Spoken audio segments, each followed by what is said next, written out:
This is it. Make no mistake. The championship of arena football. The Tampa Bay Storm versus the Iowa Barnstormers. Next on ESPN. The Tampa Bay Storm are led by quarterback Jay Gruden. George LaFrance, all-arena receiver, has been the MVP of the Arena Bowl on 3 separate occasions. On the other side is the ever-dangerous Stevie Thomas, and it is this triumvirate that hopes to bring the 4th arena title in 6 years back to the city of Tampa. The fledgling Iowa Barnstormers are in the title game in just their 2nd year in existence. They have been unbeatable at the friendly confines of the barn, going 9-0 this season. Led by first-team All-Arena quarterback Kurt Warner, the Iowa club rides a 10-game winning streak heading into the finale. It is the defending champion Tampa Bay Storm invading the lair of the upstart Iowa Barnstormers. Only one can be called champion.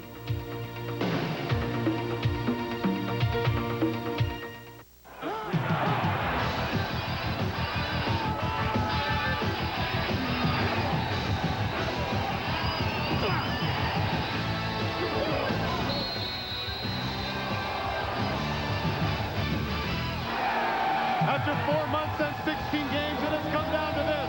A barn dance in Des Moines, and they are rocking and rolling here at the Veterans Auditorium in Des Moines. The defending champion Tampa Bay Storm against the Iowa Barnstormers. And take a look at how they got here. If you don't believe in the symmetry of seeds, take a look at this.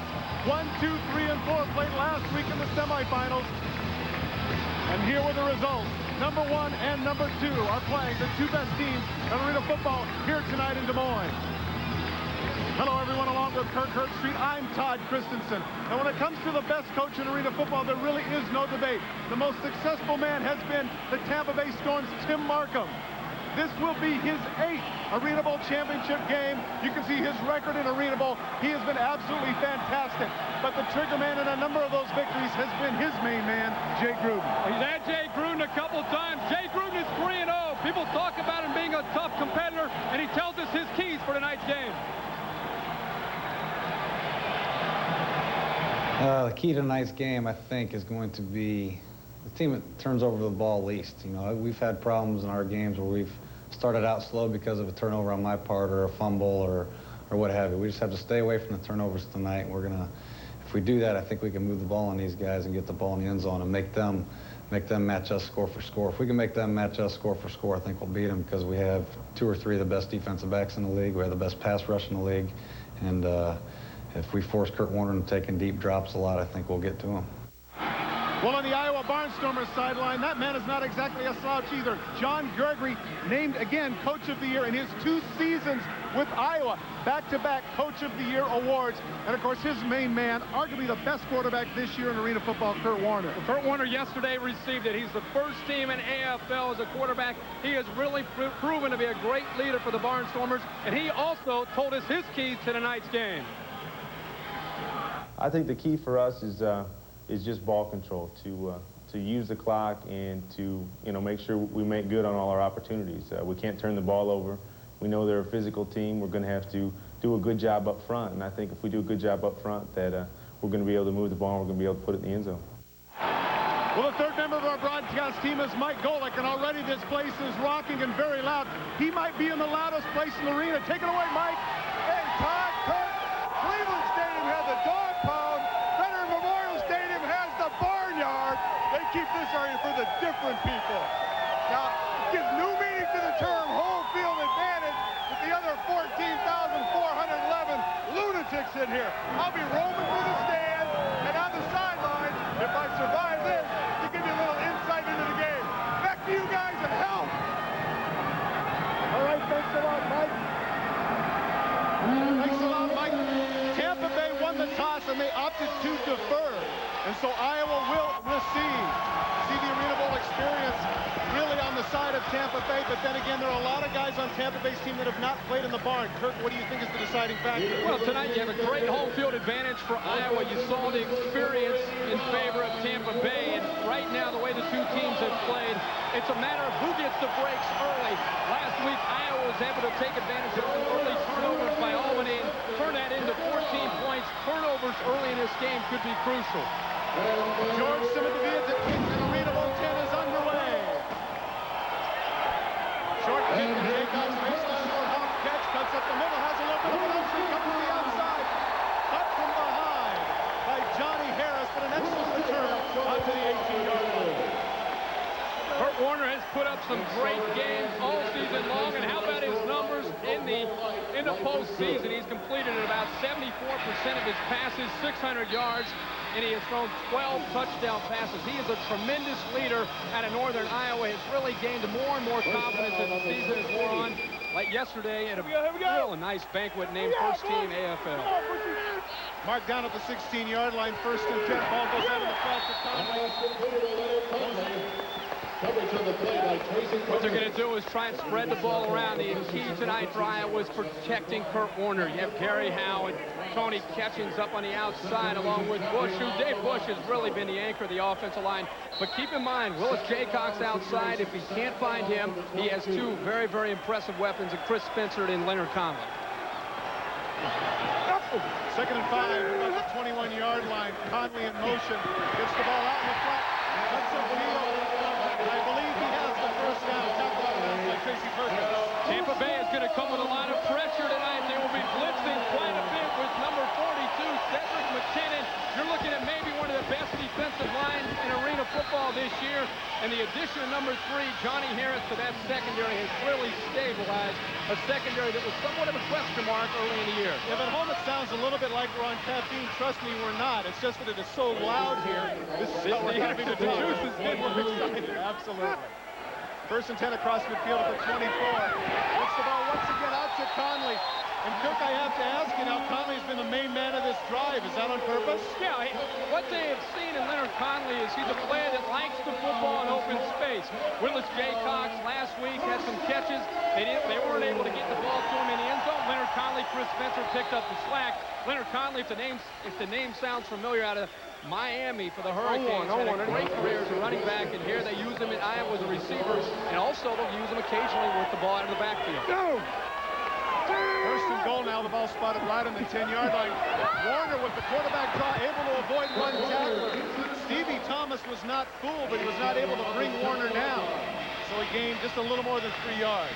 Kurt Warner is really known as a scrambling quarterback. This is set up. It's almost a quarterback draw coming right at you in your family room. He avoids Stevie Thomas, a block on Cedric McKinnon, and Johnny Harris comes up to make the play. You're going to see all evening long the ability of Kurt Warner to improvise, and sometimes they'll call plays purposely to make him scramble and create. They have that much confidence in his ability. 2nd and goal now, down at the 7-yard line. Jaycox in motion right. Gets the ball underneath. Great catch by Conley, but he is absolutely hammered.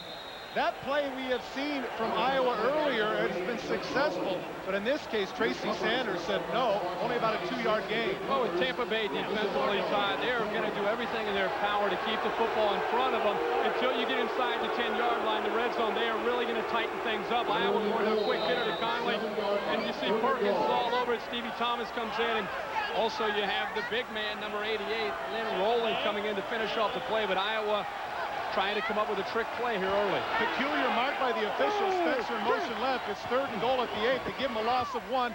Warner throws the ball out, and it's intercepted. Intercepted. Great catch by Tracy Perkins.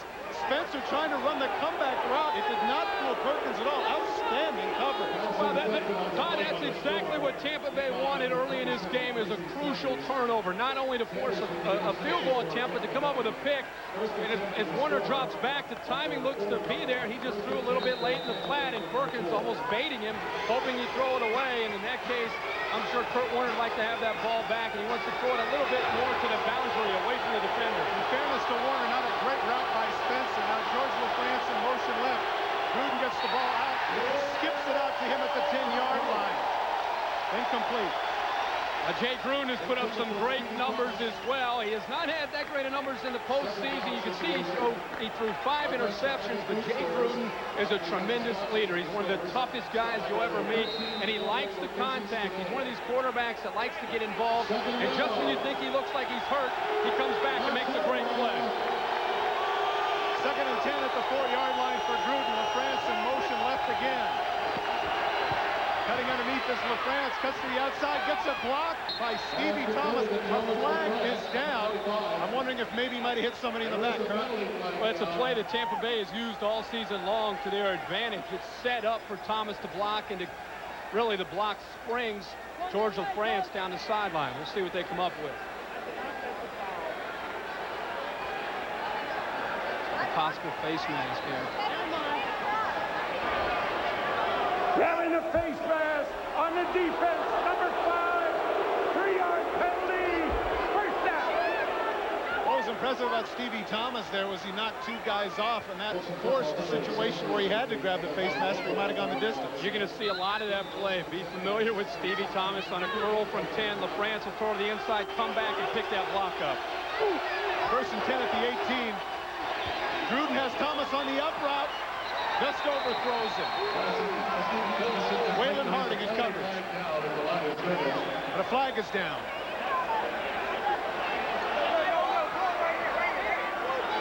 An illegal defense. Number 44 is out of the box.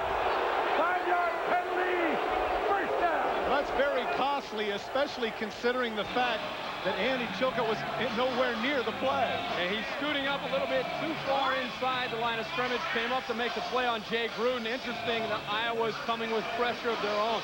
They want to try and get into the face of Jay Gruden to slow him down. Right now, Tampa moving the ball down the field. So first and 10 for Tampa now at the 23-yard line. Stevie Thomas in high motion right. Gruden with good time gets it to Thomas out on the short corner route. He's hammered out of bounds by Harding, but not before he makes the catch and a first down to about the 12-yard line. Right now, Tampa Bay lining up, feeling pretty confident in their one-on-one coverage. Stevie Thomas just manned up here. He gets the momentum on the motion. Once he cuts to the outside, the ball is perfectly thrown. It's on time. Harding can't do anything but knock Thomas out of bounds, and Thomas says, first down, move the sticks again. Stevie Thomas, sometimes referred to as the second banana of George LaFrance, but you can see by those numbers he's anything but. Perkins in motion left. Gruden in the middle of the field gets his tight end rolling for the touchdown, but a flag is down.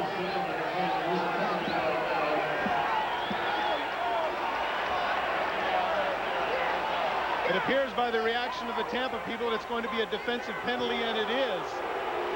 It appeared that Chris Spencer got fooled on the coverage and grabbed the tight end.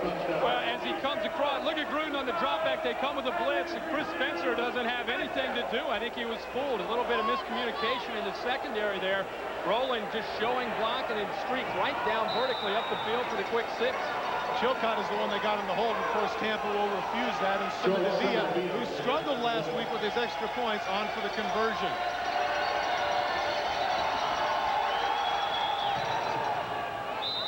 And it's good.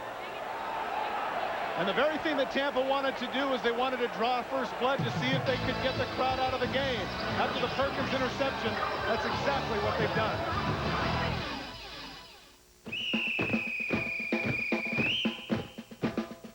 I don't know, but it's been said, athlete's foot's as good as dead. Mighty Mike. No cooling action. Mighty Mike. Acts on contact, this I know, cause that tingle tells me so. Mighty Mike. New Mighty Mike. Stops the itch and cools the burn. Penetrates to kill the germ. Athlete's foot, don't let it win. Stamp it out with Micah 10. High technology, high demand, and a career that takes off to new heights. Spartan School of Aeronautics can give you your start in aviation, offering diploma and degree programs in avionics, avionics instruments, aviation maintenance in helicopter, flight training, non-destructive testing, and quality control. For more information, call Spartan at 1-800-544-1000. Call now.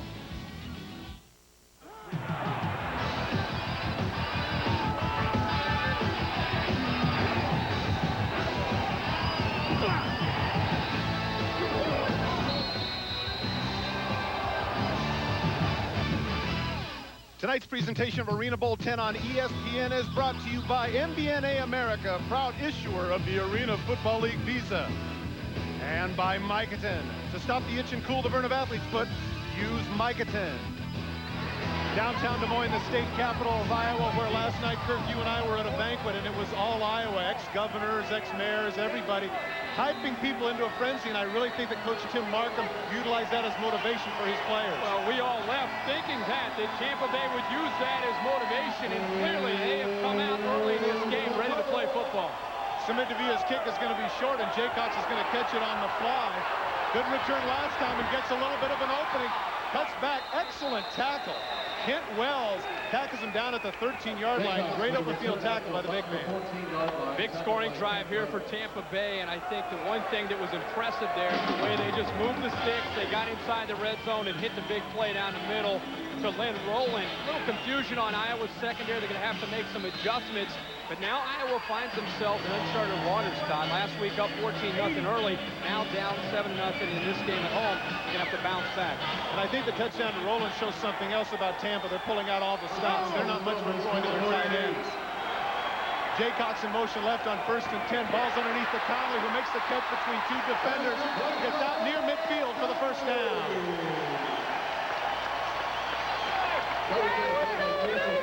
Leonard Conley is a football player that, as I mentioned earlier, they want to get the football in his hands because of his versatility. He can do a lot of things, and you've seen it twice early already, the quick hitter, just to get the ball in that. Once he catches it, he's able to get loose and just find a crease, and he's gone. They're trying to take a chance with that, and that time it worked out perfectly. Jaycox in motion left, 1st and 10 at the 24-yard line. Warner is going to go down. He is sacked. Ivan Caesar beat Gary Howe on the pass rush and gets to him.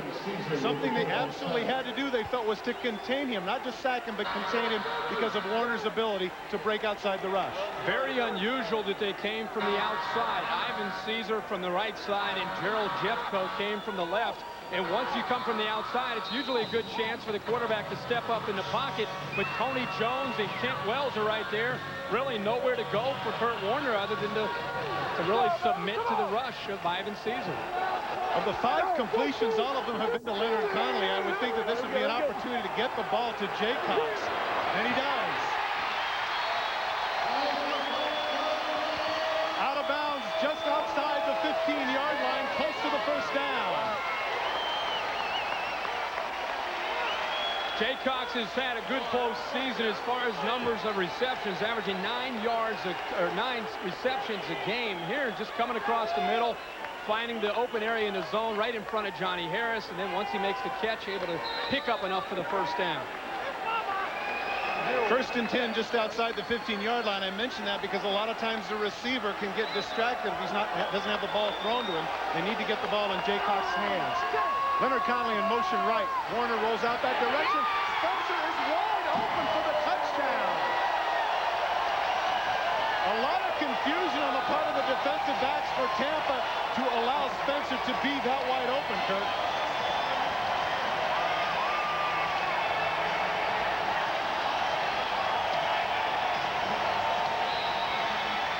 This is well designed by Iowa as Kurt Warner rolls to his right. Keep in mind the receiver to the front is Leonard Conley. They've already thrown to him 5 times.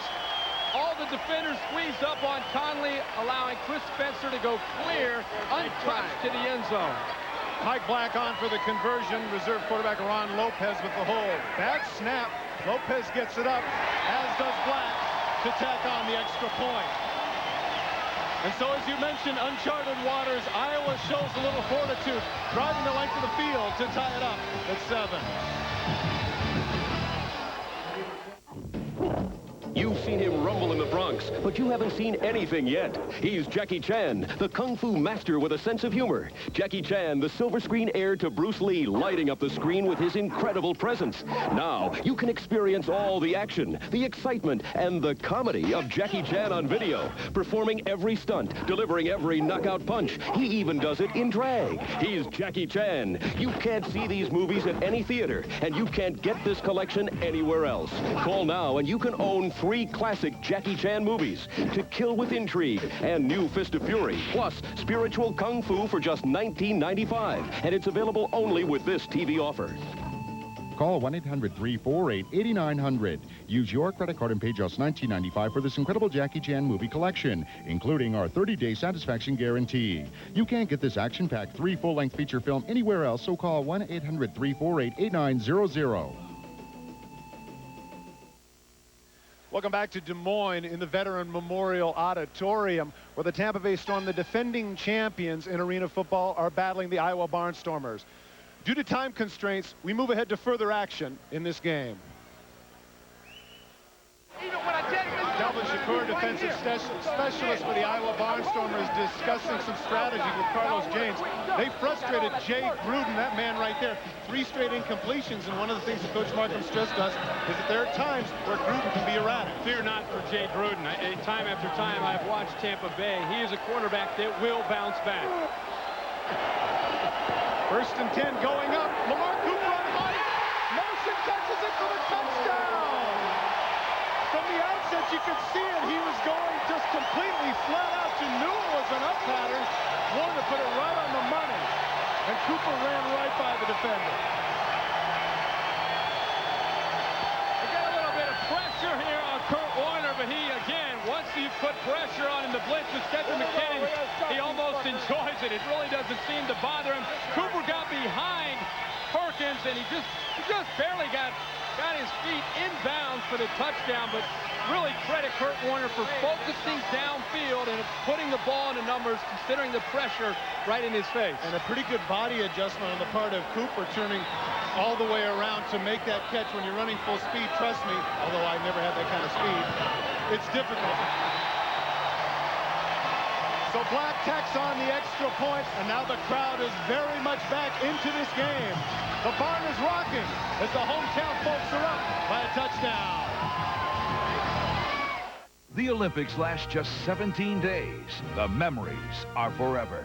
Call 1-800-544-1000 and order your copy of America's Games, the greatest moments of the 1996 Summer Olympics. Hosted by Bob Costas, America's Games is a must-have video treasure. It's all here. The breathtaking pageantry of the opening ceremonies, the heart-stopping drama of the competition, the triumphant celebration of the medal stand.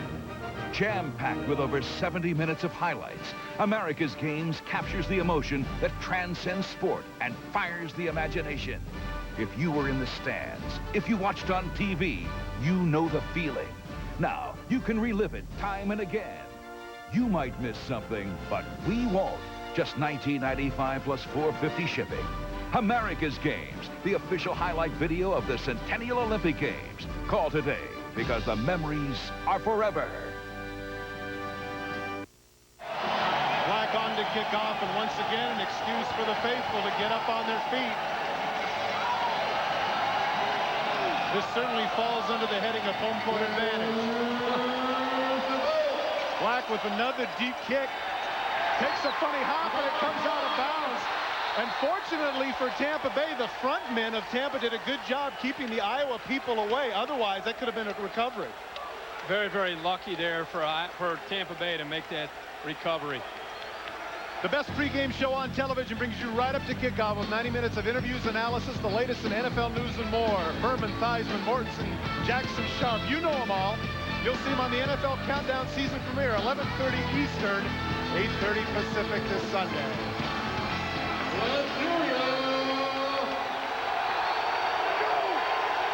First and 10 at the 4-yard line. Stevie Thomas in motion left.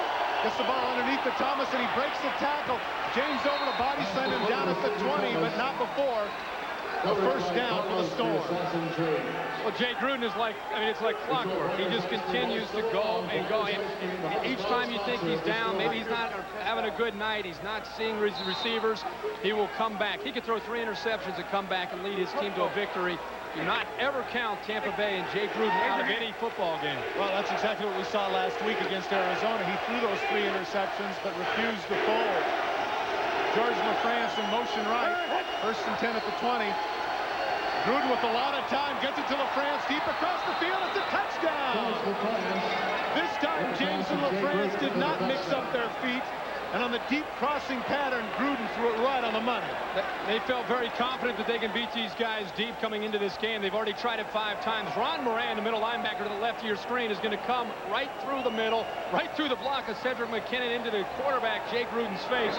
Here's the same cut we saw earlier. This time, there's no chance for James to pick up the difference as George LaFrance beats him again to the post. They've tried it 5 times, and here they hit George LaFrance for 6. Well, Carlos James actually wasn't in atrocious coverage, but his angle to the ball was not so good. Gruden, what a tremendous throw with Moran right in his face. Semidevia's extra point ricochets off, and it's no good. And so the troubles that he had last week against the Arizona Wranglers continue.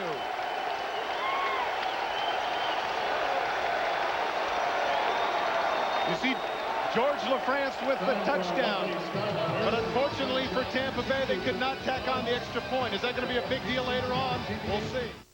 Welcome back to what promises to be an exciting finish to this year's NBNA Visa All-Star Game. Hey, this has been a real barn burner. Yeah, absolutely. These custom-designed NFL team Visa cards have shown why they're recognized all over the world. Wow, what a hit! The AFC will start the game's final drive just inside their own 35-yard line with less than a minute remaining. These cards are amazing, and the fans love them. Yeah, and who wouldn't? I mean, with stats like no annual fee and a low introductory annual percentage rate.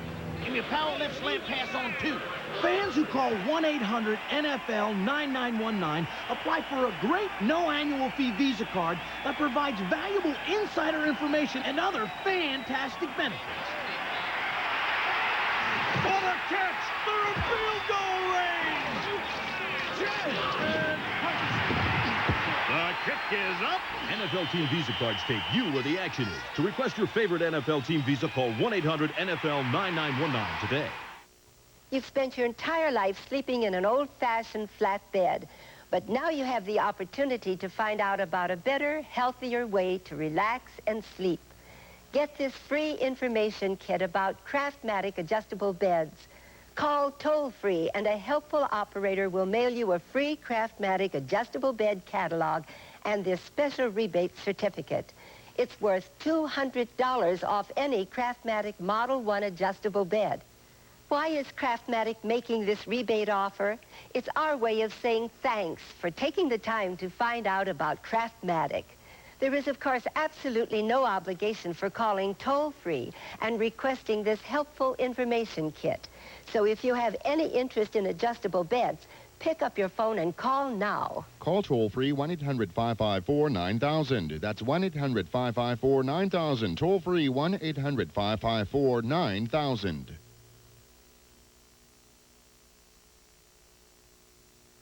First and 10 for the Barnstormers across the 20 at about the 21-yard line. Leonard Conley in motion left.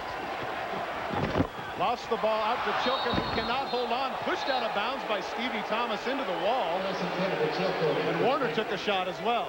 Warner took a shot, but the big man, Andy Chilcote, really took a shot head first into the boards. Look at that guy. I mean, that's a football player. You're going to see Andy Chilcote and Ron Moran tonight at that fullback position. There was a lot of pressure there on Kurt Warner, but again, he likes to scramble, but, you know, and I understand that is a screen, but Kent Wells came right through there and got to him a little bit early. Second and 10, Jay Cox in motion left. And Wells trying a little bit too quickly, and 3 flags go down. That's why he's getting in there early. And I'm surprised there that he didn't get a personal foul for taking a whack at Warner. Personal foul number 77.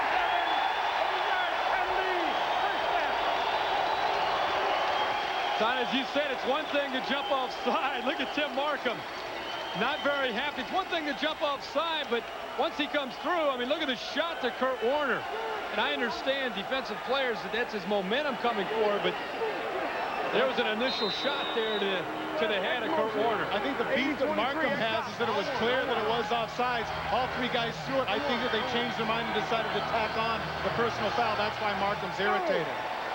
First and 10 at the 21-yard line. Jay Cox in motion left. A lot of pressure. Warner gets it off, but he is absolutely hammered by Cedric McKinnon. Incomplete. Once again, the pass rush for Tampa Bay is enormous. The flag is down. Iowa's going to have to do a better job of protecting Kurt Warner. It looked to me like there might have been a chop block on the interior. We have an illegal chop block on number 65 and 44. 8-yard penalty. Repeat, first down. Well, they got both of them. Dave Bush, number 65, and Andy Chilcote, number 44, getting a little bit low on their blocks. To push Iowa back a little bit further.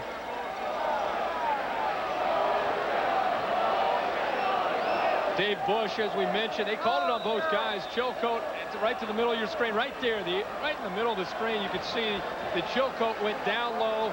Bush pushed him over the top, and that's a no-no in any league of football. I don't think that was necessarily a planned situation. I just think that was a bad decision on the part of Chilcote. Once again, short underneath to Leonard Conley, who's able to maintain his feet. I can't tell you how difficult that is to make the catch and then avoid a tackle. Great athleticism on the part of Leonard Conley. Not only that, but the way he was going forward with such great momentum, then to make the catch was incredible.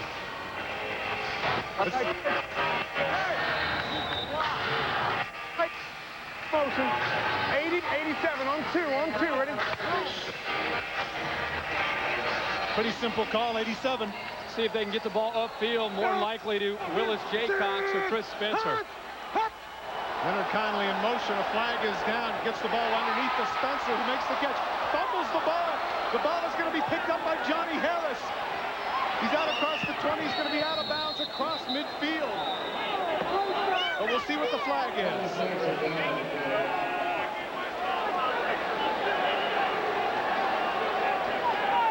Iowa motioning that it's going to go against Tampa Bay. I'm not paying attention to that anymore. Yeah, that's caught us a couple times. It has, indeed. Outside on the defense, number 77. 3-yard penalty. Repeat, second down. Well, the first personal foul penalty you thought was a little bit costly, but this is extremely costly. That cost him a turnover. Big turnover. Bottom of your screen off to the right. Kent Wells right over the center. Just a little bit of a flinch, and the official was right on top of it. Caught him. And I'm sure quarterback Kurt Warner saw it as well as he got the ball upfield to Chris Spencer. Unfortunately for Iowa, Spencer let go of the football. 2nd and 7 now for the Barnstormers, who've been getting breaks here as a result of the miscues by the Storm. Warner gets the ball to Jaycox, who circles back. Perkins able to bring him down by the shirt tail, but not before he gets inside the 10-yard line, down to about the 7.5. This is just a quarterback and a wide receiver having a great feel for one another. This football is thrown right as soon as he makes the cut. Right there, the ball is in the air, and look how he leads him right to where he wants to go. Now, this is Willis Jaycox coming back. Watch Leonard Conley pick up a block, and he pushed back Johnny Harris. You can't see it in your picture there, but Johnny Harris is a big, big man that he just pushed back without any problem. Remember, last time they were down here, they really struggled inside the 10-yard line. Interesting to see what the calls will be here. Jaycox in motion, fumbled by Warner. It appeared that he was going to pitch the ball to Chilcote running right, but he couldn't get him the ball. Fortunately, he recovers for a loss of about 1.5 yards. Sometimes a quarterback on a pitch, they try and pull it out so quick because it's a quick pitch that he can't seat the football. See, the football is not seated there. It's such a quick pitch out to the right to Andy Chilcote that you have to, first of all, get the football and seat it, then get it out there. That time he tried to do it so quickly that it just came loose. 341 on one. It also appeared that his eyes weren't on it. And had he got him the ball, it looked like there's a pretty good running lane for Chilcote. 2nd and goal, just inside the 9-yard line. Jaycox in motion right. And there's Jaycox, diving catch. What a grab!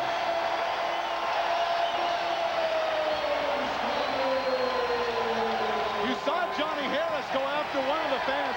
Here's a situation where the fans are literally right on top of you. Harris lost his cool a little bit there. Nothing you could do. Jaycox laying out with a fabulous catch. That's asking a lot out of Johnny Harris to make this man-to-man coverage on one of the most dangerous wide receivers in the entire league. Another crossing route, taking advantage of the quickness of Willis Jaycox.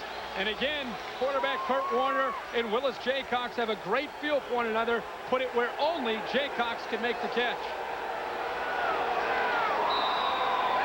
The smattering of boos that you hear in the crowd is the result of the altercation between Harris and the fans. Black now on, hoping to tack on an 8-point lead for the hometown Barnstormers. And he does, but a flag is down. You mentioned the altercation between a player, Johnny Harris, and the fans. That's one thing. You're on the road. You come into the barn. It's very easy to fall into that game. You've got to keep your attention on the football game and forget about this hostile environment. Well, as we mentioned earlier, Kirk, there are a lot of players here that have not played in the barn. They're not used to this at all. In fact, it's amazing. This is the first time Tampa and Iowa have played. Illegal outside rush. 20 on the defense. Penalty is refused. Extra point is good. Johnny Harris now calmed down a little bit as he had a conversation with one of the officials. But as you pointed out, very difficult coverage here. And what a catch by Willis Jaycox to put his team up 21-13.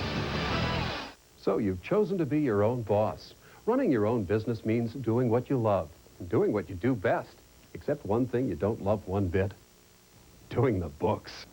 Well, now you can say goodbye to your bookkeeping hassles forever, because the makers of Quicken have invented QuickBooks, the #1 selling accounting software that makes it fast and easy to do the things you don't love doing, like paying bills, writing invoices, figuring out what your customers owe, even tracking inventory and doing payroll. QuickBooks makes it all hassle-free. How's this for fast information? A click, and QuickBooks shows you this quarter's income and expenses. And look, a few keystrokes, and QuickBooks does your invoicing for you, and then does the bookkeeping automatically. So you can get back to doing what you do best, growing your business. It's even easy to try QuickBooks. Call now to get a trial version absolutely free through this special limited-time TV offer. That number is 1-800-544-1000. Welcome back to Des Moines in the Veteran Memorial Auditorium, where the Tampa Bay Storm, the defending champions in arena football, are battling the Iowa Barnstormers. Due to time constraints, we move ahead to further action in this game. College football is back and better than ever right here on ESPN and ESPN2. Two great matchups to kick off the '96 season: Louisville and Kentucky, Boston College and Hawaii. You can see the times right there on the deuce. This Saturday, August 31st. I'm lucky enough to be in the Bluegrass State for that first one. You're going to be in the studio. Yes, sir. Starting Thursday. One thing about the crowd that surprised me tonight, Tampa Bay, a team that when they play at their home building, the Thunderdome, it's such a big building and they bring in great crowds, but the noise, the volume, or the capacity of this crowd has been tremendous. I thought it might key up Tampa Bay. Instead, it's worked against them because they're getting involved in the crowd too much. First and 10 at the 4-yard line. Terrible throw out to McKinnon, wide open in the flat. Gruden just didn't deliver the ball. Pretty good pass rush by Matt Eller, but still, that's a throw he should have made. Todd, that's just concentration by Jay Gruden. You could see him kind of smiling a little bit, and that's kind of a sarcastic smile by Gruden, rolling to the right, just off the nice. It looks like he may have gotten a hand on it, Eller, but again, that's a ball that Jay Gruden knows he should have completed. Second and 10 at the 5-yard line. Stevie Thomas in motion right, drills the ball out to Thomas, cuts back to the middle of the field and gets down at the 15-yard line for the first down. Once again, Jay Gruden knocked down, this time by Steve Houghton. Well, that was a perfect example of Jay Gruden. That time, did you see how he attacked? Watch how he drops back and throws the football. Well, we'll see if you can get a different angle here. It's throwing the ball out to Thomas, but as he threw it, he attacked it. He really let the football go, stepping and firing, rather than just kind of throwing the ball out as you saw previously. That was well done by Jay Gruden. Total yards, you can see Iowa up in that category. France in motion left, stops. Gruden fading back to buy time, throws it forward. Everybody is screaming for intentional grounding, but Jack Baker says no, incomplete. Steve Houghton is having a tremendous game. Todd, they cannot handle Steve Houghton tonight. He has been coming from every single angle, and it's a good job of the stunt coming in with Ron Moran on the blitz, but he gets right around number 88. Lynn Rowland, and again, Steve Houghton has had a night to remember here in Arena Bowl 10. out of that football factory known as Ferris State. Look at him, 6'3", 275 pounds, seeing if he can get another angle to get in there to get pressure on Gruden. 2nd and 10 at the 15. LaFrance in motion left. More time this time. He's got the deep ball to Stevie Thomas. He makes the catch. He's in for the touchdown, but a flag is down. There's a penalty flag down. The flag would seem to be in the vicinity of the defense, and so the touchdown is going to stand, I do believe.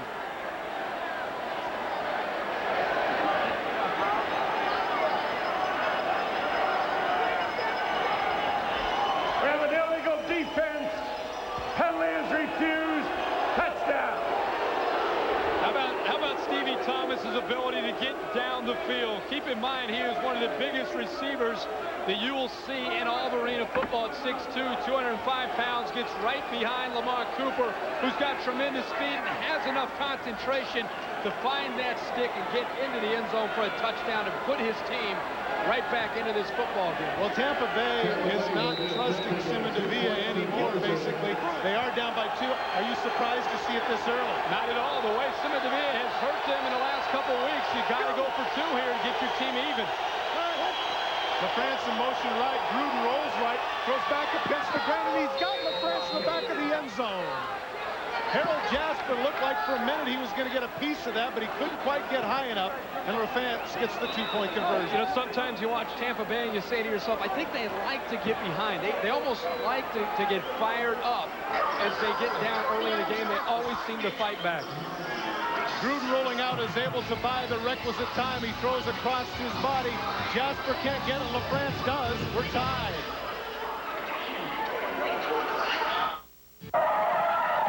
Oops, if you have an accident, you want the very best repair job on your vehicle. But who has the latest technology and training? Just look for the sign of the iCar Gold Class Professional. iCar is a rigorous training program in the latest repair techniques. You can trust these shops to restore your car to pre-accident condition. Today's vehicles are not only metal and rubber, but also high-tech plastics and computers. You need a specialist who keeps up with these technologies. iCar, just look for our Gold Class sign and call or visit these fine repair centers today. A broken arrow. A blast of excitement, what we call it when we lose a nuclear weapon. Headed straight for your home. Smile, boys, we're about to retire. Pay-per-view blows the lid off thrilling entertainment. You gotta let me go after him. You just activated a nuclear warhead, my friend. What the hell happened? You lose. John Travolta, Christian Slater. You're out of your mind. Ain't it cool? Broken Arrow, exploding in your home on pay-per-view. No big surprise that George LaFrance and Stevie Thomas have been doing it for that man, Tim Markham. Tim Markham had something to say regarding Stevie Thomas and his great ability to make the big play. Stevie Thomas is a big play guy who, I remember 91, he made 2 big plays to beat the Detroit Drive. I was on the other side of the field. Last year put us in the final game with an unbelievable kick return. Just a big play. When we need the big play, that's who we go to, number 20. Stevie Thomas, 4 receptions, 76 yards, and a big touchdown there to put his football team right back in this game with the 2-point conversion. We're tied up at 21. His contributions, Kirk, have not just been on offense. Remember last week, beginning the second half, he made that interception for a touchdown to turn the game around against the Wranglers. Short kick, Jaycox. Once again, great field position for Iowa as he gets across the 15-yard line. The kicking game, certainly the favorite, tilts Iowa at this point. And before it's all said and done, I'm sure it'll come into play as far as who your champion will be tonight. Simmons-Devilla's really got it blocked out last week and early in this game. Come back and get his confidence going again. Stay with us at halftime. Jason Jackson will give you all the information regarding the Mets change at manager, U.S. Open upset, and of course the usual highlights from Major League Baseball. 1st and 10 just outside the 15-yard line. Jasper in high motion right. Now he stopped, a little bit confused. Now Jaycox goes in motion. Warner throws across, gets Jaycox the ball. A flag is down at the 13-yard line. It appears that it's going to be holding against Dave Bush.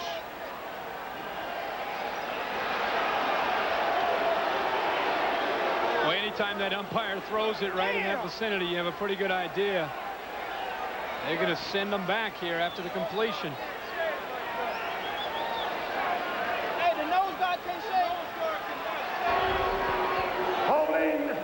55 on the offense. That's the distance. Repeat first down. Dave Bush right in the middle of your screen, and John Gregory's not very happy with the official. Right to the middle of your screen here, the center, as he gets beat by Kent Wells, he takes him down.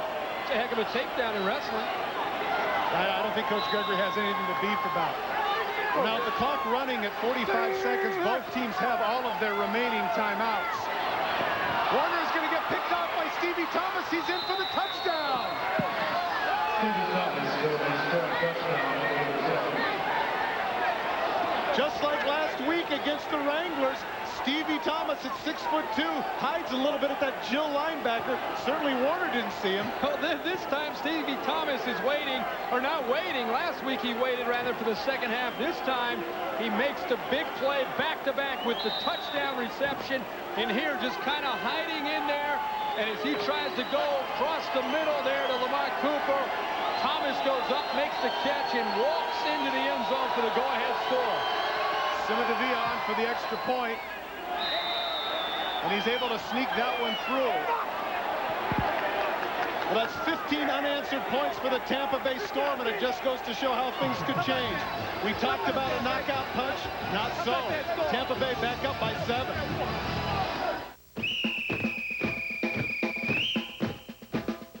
I don't know, but it's been said, athlete's foot's as good as dead. Mighty Mike. No cooling action. Mighty Mike. Acts on contact, this I know, cause that tingle tells me so. Mighty Mike. New Mighty Mike. Stops the itch and cools the burn. Penetrates to kill the germ. Athlete's foot, don't let it win. Stamp it out with Micah 10. Joe McGinty was a failed backup football announcer who vowed his sons would fulfill his broadcast dreams. McGinty masterminded perhaps the grandest scheme this country's ever known. 3 of his sons would attain an all-pro knowledge of the sport. 1 would become an announcer, the last a journalist. They were then assigned different last names, so none could be accused of nepotism. In the coming months, you'll learn their incredible true story.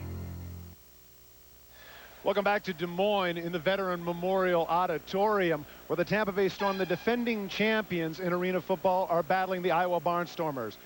Due to time constraints, we move ahead to further action in this game. 1st and 10 for the Barnstormers, who very much need to score here to get a little momentum back going into the half. Cooper in motion left. Warner gets the ball underneath to Conley, who was absolutely hammered by Tracy Sanders. And because he didn't get the first down, Warner calls the timeout. If you heard it, you heard him call timeout. It must have cost him about 4 seconds running up to the official.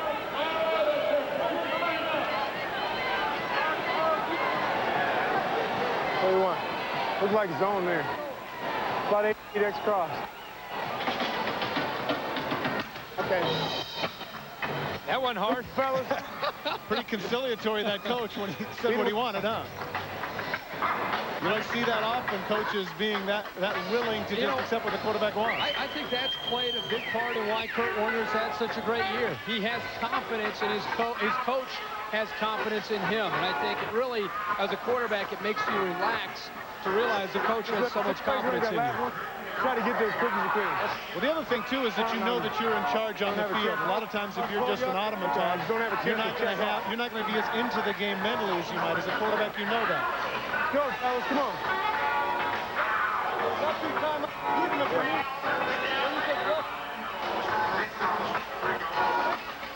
Kurt Warner over the last couple, you see the timeout situation. Motion.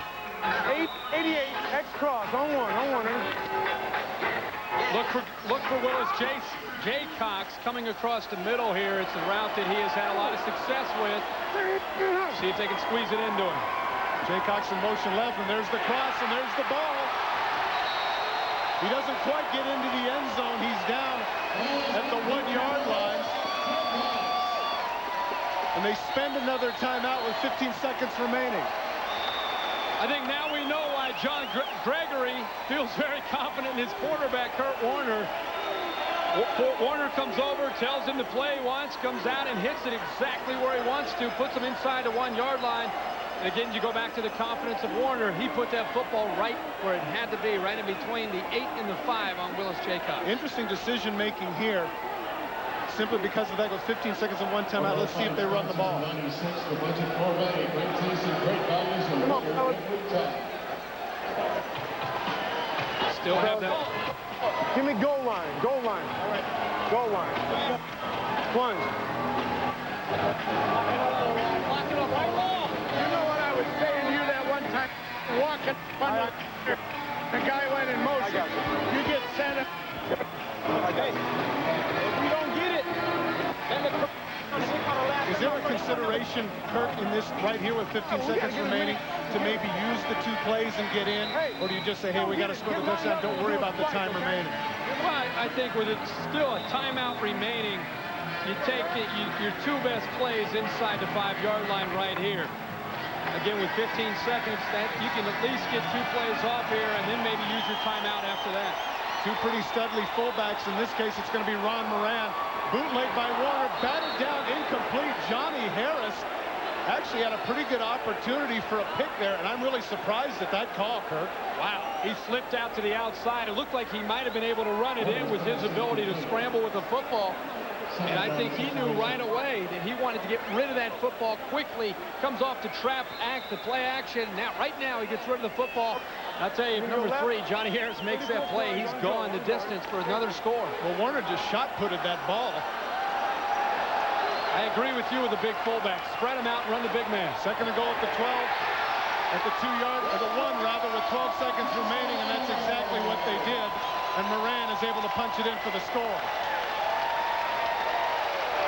Souvenir for the fans, but I find it interesting that the cheers right now are tentative. They know that they're in a ball game. Coming right up the middle, they spread them out, real wide slits, and made it very easy for Ron Moran to find a hole to squeeze into. Ron Moran and Andy Choco, we mentioned, are their big fullbacks, and when you're inside that 1-yard line, you got to take advantage of them. Mike Black on to tie it up. Lopez gets the hold down, and the kick is good. And so, strangely enough, we talk about that 1 missed play, but that did bleed a little time off the clock. And now with the kickoff, if they get the kind of coverage that they've had before, that could actually turn out to be a pretty good move. Well, yeah, that 9 seconds remaining, you figure they'll get 1 more playoff for Tampa Bay. Again, look at the splits and look at the hole Thomas tries to fill as the will linebacker, but Moran got too low and drove into the line of scrimmage for the score. He knew exactly. He's been planning this all week long. He gets a score. He's going up to the top row. He almost reached the top of the barn there with that throw. They opted to match up Moran with Stevie Thomas, 6'3", 250 versus 6'2", 205. And really, that isn't a matchup. Stevie Thomas can play the Jill linebacker in coverage, but not necessarily Phil. Not when that's coming through the middle. Well, the score is now tied up at 28, and with 9 seconds remaining, the shift now is to Markham and Gruden as to what they're going to do, as to whether or not they're going to get into field goal position. But that's an issue where they might go up top and go for a big one.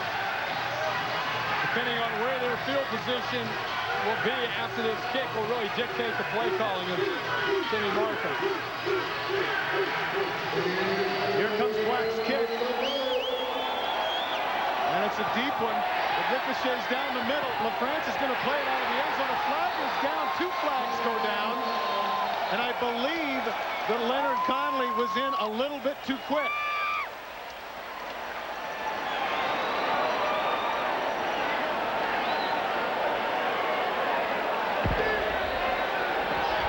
And a violation of the 5-yard line by the kicking team, number 20. 3-yard penalty, first down. As we pointed out, Leonard Conley broke through. He couldn't get through where he needed to, or he needed to wait at the goal line. He did not. And as a result, that's an extra 3 yards now for Tampa. We'll see as to whether or not that's a big deal. Howe gets down at Gruden's feet, incomplete.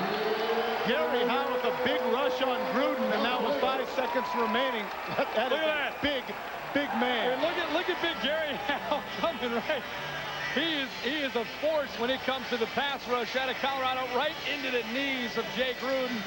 And as a quarterback, that is very, very tough to step and throw, especially when a 300-pounder is diving at your knees.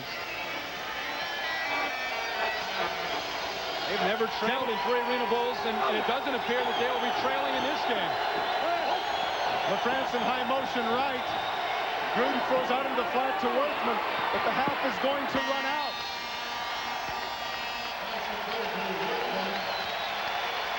Worthman made the catch, but could not break the tackle of Lamar Cooper, and as a result, we are knotted up at halftime. Boy, both coaches walking off the field are not real happy. One with the officiating, and Tim Markham not real happy with his player. I think he wanted Antoine Worthman to get out of bounds there. The 56 points by the two teams tied at 28 is a record. Let's go down to Mike Golick, who has Coach Tim Markham. Mike, go ahead.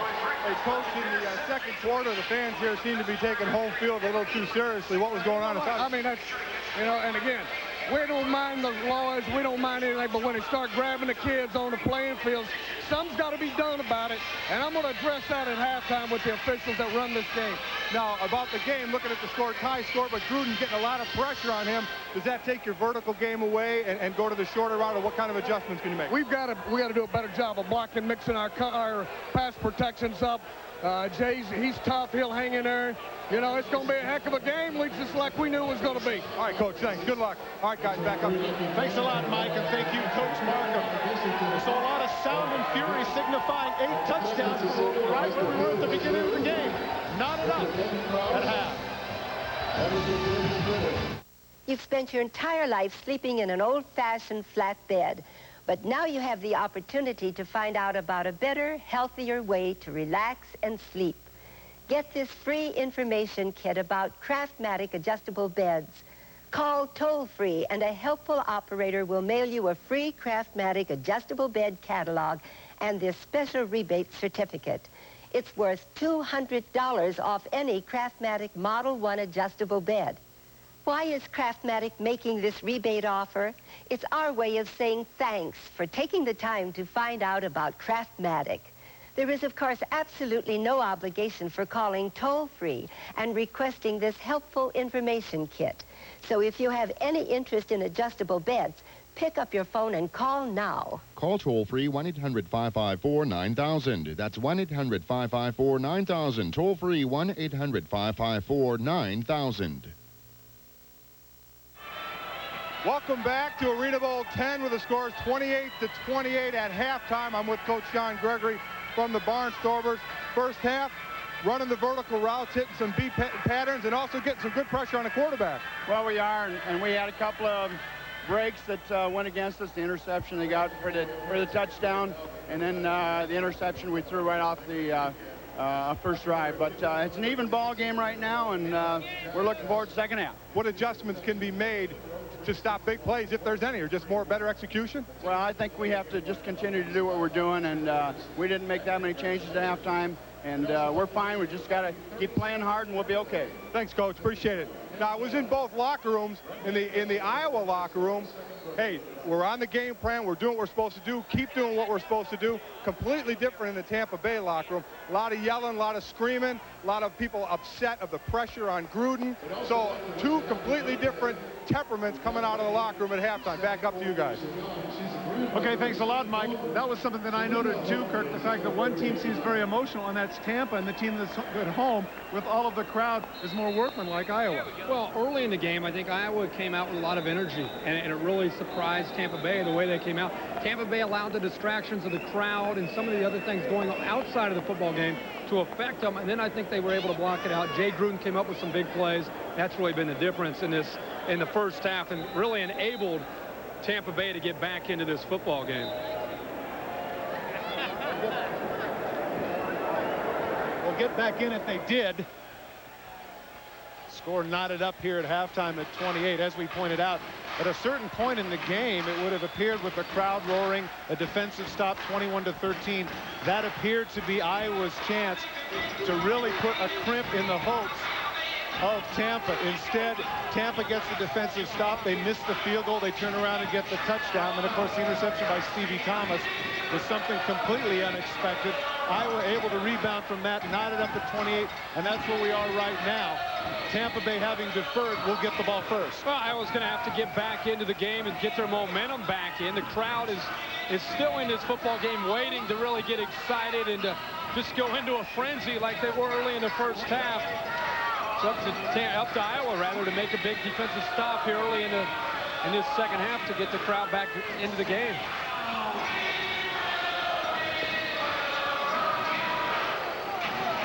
Mike Black will get the second half started. Be interesting to see what the halftime has done for Jay Gruden. He was definitely hot and cold in the first half.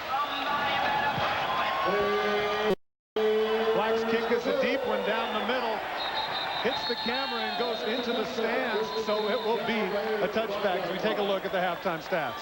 Well, the numbers, I think, aren't going to surprise you at all. The one thing that is a little bit of a surprise, Tampa Bay getting 14 points off of turnovers. Iowa has hurt himself with the turnovers, especially the touchdown off the interception. But total yards, you can see, pretty close.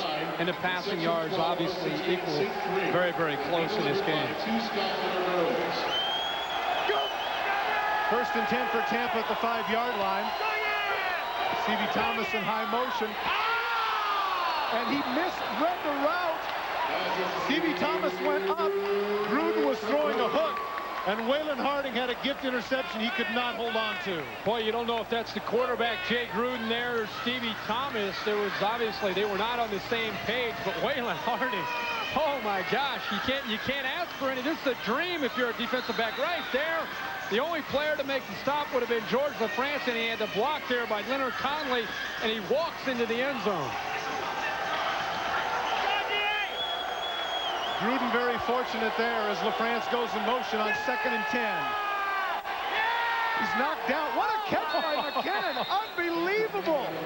From his back, Steve Bates was all over him on the sack. He was just trying to get rid of the ball. McKinnon had slipped.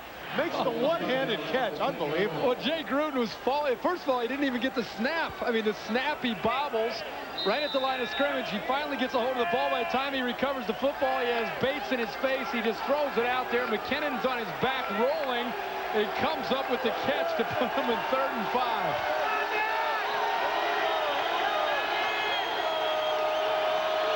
LaFrance in high motion left. Man for man with Calvin Shakur. Sidearms at LaFrance, gets it out to midfield. Once again, Gruden is knocked to the ground, this time by Gary Howe. Gary Howe is starting to, I think, figure out the offensive front of Tampa Bay. We saw him put pressure at the end of the first half. This time, just really slipping and getting right by Terry Buford and putting the pressure on Gruden. Gruden throwing the ball off his back foot, put right on the money to LaFrance for the first down. Is it just me, or every time we have a Tampa game, we continue to talk about the toughness of Jay Gruden ad nauseum? I don't know if enough can be said. He's unbelievable. He's good, too. We talk about him being a tough competitor, but he's a great quarterback. LaFrance in motion left. Gruden rolls that way, throws back against him. It's going to be picked off by Harding. He read that one. Stevie Thomas is going to drop him at the 14-yard line. But Harding did not buy the underneath route. Backpedal to get in front of LaFrance. Great anticipation by number 32. Well, here, Waylon Harding is simply sitting in zone. Jay Gruden read man-to-man coverage, and that's why he thought that he had his receiver streaking George LaFrance all alone. But notice how Waylon Harding dropped back in the zone coverage, made the play, and really confused Jay Gruden for the interception. The Olympics last just 17 days. The memories are forever. Call 1-800-544-1000 and order your copy of America's Games, the greatest moments of the 1996 Summer Olympics. Hosted by Bob Costas, America's Games is a must-have video treasure. It's all here. The breathtaking pageantry of the opening ceremonies, the heart-stopping drama of the competition, the triumphant celebration of the medal stand. Jam-packed with over 70 minutes of highlights, America's Games captures the emotion that transcends sport and fires the imagination. If you were in the stands, if you watched on TV, you know the feeling. Now, you can relive it time and again. You might miss something, but we won't. Just $19.95 plus $4.50 shipping. America's Games, the official highlight video of the Centennial Olympic Games. Call today, because the memories are forever. So you've chosen to be your own boss. Running your own business means doing what you love, and doing what you do best. Except one thing you don't love one bit: doing the books. Well, now you can say goodbye to your bookkeeping hassles forever, because the makers of Quicken have invented QuickBooks, the #1 selling accounting software that makes it fast and easy to do the things you don't love doing, like paying bills, writing invoices, figuring out what your customers owe, even tracking inventory and doing payroll. QuickBooks makes it all hassle-free. How's this for fast information? A click, and QuickBooks shows you this quarter's income and expenses. And look, a few keystrokes, and QuickBooks does your invoicing for you, and then does the bookkeeping automatically. So you can get back to doing what you do best, growing your business. It's even easy to try QuickBooks. Call now to get a trial version absolutely free through this special limited-time TV offer. That number is 1-800-544-1000.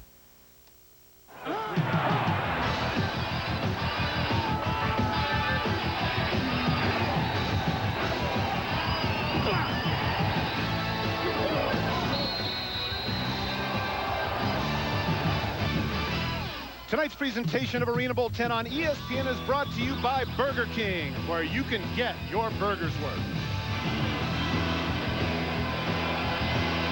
A lot of excited people here at the barn. Todd Christensen along with Kirk Herbstreit. And just as the first drive of the first half ended in an interception for Iowa, Tampa returns the favor. Well, the table's set. You can see the crowd is back into the game now. It's up to Kurt Warner and this offense to get things going.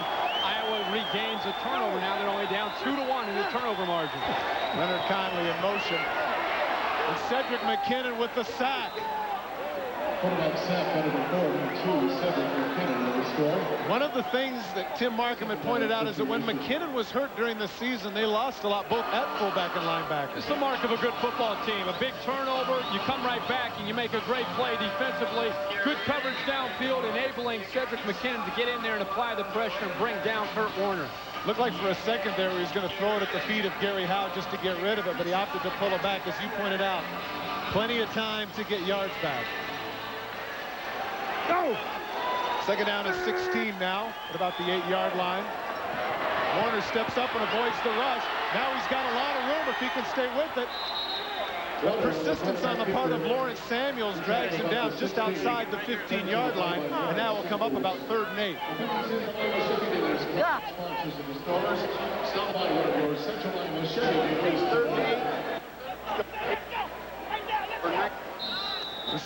It appeared that he said either 8:54 or 9:54, which is a lot of hooks. You can see right there the Tampa Bay defense is doing a number on Warner. Don't forget, as you see those numbers, earlier in the first half, he was 9 for 10. Things have changed since then. Conley in motion. Warner goes out to Jaycox, who makes the catch at the 24-yard line, just across midfield. A big catch for the Barnstormers, and Jaycox once again shows he's not just a speed guy, he's got a great pair of hands. Well, Willis Jaycox knew where the sticks are. He knew to get about a yard across and it really allow his quarterback to have a little bit of room to bring him back. That's exactly what he did. He turned out to the outside, and Kurt Warner put the football down and away from the defender, and the only guy that's going to come up with that catch is Willis Jaycox. As you mentioned, he's not only a burner, the man's got good hands. They mark it right at midfield, 1st and 10. Jaycox in motion left. Warner gets the ball out in the flat to Spencer, who kind of short-armed that one. Didn't make a really tremendous effort there. Sanders made sure he wasn't going to go anyplace. Chris Spencer came out early in the game, made some plays. Since then, Iowa has gone away from him, using Leonard Conley quite a bit and Willis Jaycox. But don't forget about big Chris Spencer. He's a player that last week made some great plays on both sides of the ball. He's 6'4", 215 pounds. Again, before the night's all said and done, chances are you're going to see number 83 get his chance. 2nd and 10 now at midfield. Leonard Conley in motion left. Gets the ball in the short route again. This time they anticipate it, and Johnny Harris came up and made the hit, trying to taunt Conley a little bit, but Nonetheless, he was able to come up with it across down to about the 19-yard line. They'll come up about 3rd and 4.5. Johnny Harris is a player number 3 on Tampa Bay that they feel is maybe moving on. Maybe he will move on to the next level. He has really improved on his numbers. He's only played a half an amount of games as the other players, yet he has come up with some big tackles, and he is a big, big man. And being asked to do a lot and have man-to-man coverage. Jaycox in motion left, another big 3rd down play, and once again, Jaycox comes up with the catch at about the 12-yard line. When in doubt, go to Willis Jaycox. I mean, it's 3rd down, as you've seen it the last 2 3rd down conversions. Chances are you're going to have Kurt Warner eyeing number 85 coming across the middle. Right there, finds the sticks. Again, 1st down. Are you surprised in that situation, though, that Tracy Perkins didn't take a chance and sit on it? You had to know the 3rd and short, that's what they were going to do. Yeah, once you see Jaycox sitting up right at the 1st down marker, you got to come up. Conley, they tried to get the short route underneath. Warner didn't get him the ball. Conley finished it off with the corner route, and he actually had him open, but Warner had to regroup, recock, and couldn't get any accuracy. Well, there Kurt Warner came off his primary. He's going to look both sides. Initially to the right, comes back to the left. His man is covered on that side. Now he's just going to throw a dart, try and squeeze it into Conley. He actually squeezed it in there. The ball just carried on him a bit, and Conley couldn't come up with the catch. 80-20. Stop. No one ready. You heard X option again. Willis Jaycox. Willis Jaycox is probably going to come around in motion. Here he comes. See which way he wants to go. They get the ball underneath, and it's going to be picked up. Falls off the hands of Spencer, and Lawrence Samuels comes up with the pop-up. You know, you mentioned the fact that Spencer is going to be involved in some critical situations. Don't forget, earlier in the 1st half, he made a catch down at about the 10-yard line and fumbled that one as well. Fortunately for them, of course, there was a penalty. Once again, here's a good situation. Turnover for Tampa Bay.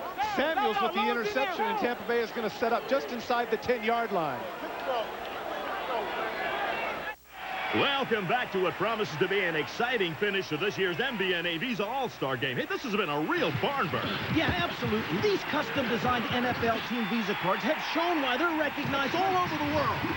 Wow, what a hit! The AFC will start the game's final drive just inside their own 35-yard line with less than a minute remaining. These cards are amazing, and the fans love them. Yeah, and who wouldn't? I mean, with stats like no annual fee and a low introductory annual percentage rate. Give me a power lift slant pass on 2. Fans who call 1-800-NFL-9919 apply for a great no annual fee Visa card that provides valuable insider information and other fantastic benefits. For the catch! They're in field goal range! The kick is up. NFL Team Visa cards take you where the action is. To request your favorite NFL Team Visa, call 1-800-NFL-9919 today. Kurt Warner with another interception, but certainly not his fault. The pop-up ends up being a turnover for Tampa Bay. Why are athletes and sports figures starting new endeavors? Outside the line takes a look at athletes such as Kobe Bryant and Keyshawn Johnson who start new endeavors. Bob Lee with Outside the Lines, Friday, August 31st at 7:30 Eastern. Well, this is the best field position that Tampa Bay has had thus far. It seems like every time we were talking about them, they've been inside the 5-yard line. Now they start at the 9. Go! Lonnie Turner in motion right. Pitch out running play. First time in the game for Tampa Bay. That's Tony Jones, the fullback, who gets out to about the 13.5-yard line, a gain of a little more than 4. One thing I think that Iowa is going to have to try and overcome the turnovers that they have had. They have been able to get inside that 10-yard line. Tampa Bay's defense is playing exactly the way they want when it comes to creating a turnover and making Iowa earn their score inside that 10-yard line. You're looking at a game now that is tied. Jay Gruden starting to really come alive for Tampa Bay. 2nd and 6 at the 13-yard line. Lonnie Turner in high motion left. Short drop, gets the ball out to Samuels, who makes a fake on Shakur. And I don't know why that fake would work, because Shakur had him pinned to the sidelines and said he bought into it, and that enabled Samuels to get some extra yardage. I think Samuels was kind of fooling himself there. He was looking over, talking to Calvin Shakur after the fake. Looked like they got a little bit of pressure. Bates got in there, rolled up on Jay Gruden, but look at that fake. He got it off got him almost to lose his feet, but he ended up picking up another 8 yards after the initial fake. Nice move by Lawrence Samuels. Was indeed. 1st and 10 at the 21-yard line. Lonnie Turner in motion right. 3 wide receivers to the one side. Gruden with the screen pass over to Ivan Caesar. Nobody is over there. Jasper does not make the tackle, does not get him out of bounds. It's a touchdown for the Tampa Bay Storm. Touchdown, Ivan Caesar catches the pass with It looked for all the world as if Harold Jasper would at least shove him out of bounds. But for some reason, the Iowa defense went numb on that particular play, and give Ivan Caesar some credit. He burst up the field. Ivan Caesar to the far right of your screen is just going to hold on to Matt Eller, then leak out, and now all of a sudden there's nobody out there but Kent Wells to pick up the block. He gave a little bit of a juke there, and I don't think Harold Jasper wanted anything to do with Ivan Caesar as Caesar was trucking down the sidelines, and a big man at 6'2", 245 pounds. And Carlos James made a bad decision trying to go inside of the blocker. And so after 2 straight interceptions, Tampa Bay is the one to draw first blood here in the... Sprint's new international rates will have the whole world talking. New rates? What new rates? Sprint Sense International just got better with great new rates on weekends. So call now. 35 cents a minute to France? I'll call Marie. Just 35 cents to Germany? I'll call my mom in London. Call now and you'll also get other great weekend rates. 70 cents a minute to Mexico City. 65 cents to Japan. 60 cents to South Korea. 60 cents to Australia. 75 cents to the Philippines. And just 10 cents a minute to Canada. You'll also pay just 10 cents a minute on domestic calls. Plus, Sprint will give you 10% cash back after a full year. C'est fantastique. Now you're talking. Get Sprint special international weekend rates today. Call now. 1-800-227-2398. We're back here at the barn in Des Moines with the man who started it all, Jim Foster. And with this drawing 10 years ago, did you ever think or envision that it would turn to this?